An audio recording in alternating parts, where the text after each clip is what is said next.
Although I have always been partial to heavy metal and classical music, I have never been the biggest fan of instrumentals. Despite this, my interest was piqued when I noticed an instrumental by Van Halen was in the text. While not my favorite band, Van Halen is a perfect example to use when explaining the basic qualities of heavy metal: electronic manipulation and obsessive repetition. These two qualities are at the heart of the composition, fittingly named Eruption. Each note the guitarist Eddie Van Halen plays is distorted, and a few sections are repeated. No note seems forced. Even the brief Rodolphe Kreutzer quote flows naturally. It flows like an improv, and Eddie even admitted as much in a 1978 interview. It was just a solo he was using to warm up before a show.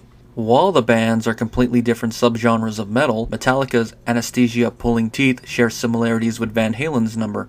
Bassist Cliff Burton uses just as much distortion, and with a longer runtime fits in even more repetition, but like the former, none of the notes seem forced. What makes Burton's technique stand out is that he played his bass with an electric guitar mindset, and it shows in the music.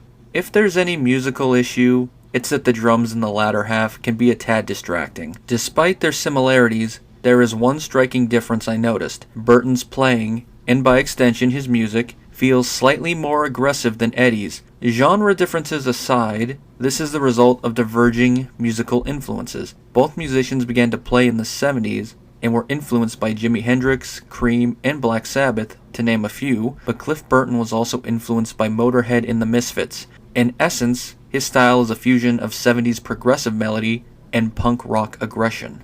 Does this make his piece more authentic? While aggression does allow Burton's style to stand out more, especially in the context of the early 80s metal scene, it doesn't make his piece more authentic, as Eddie's composition flows from note to note with the same conviction. It's all gonna depend on your musical preference.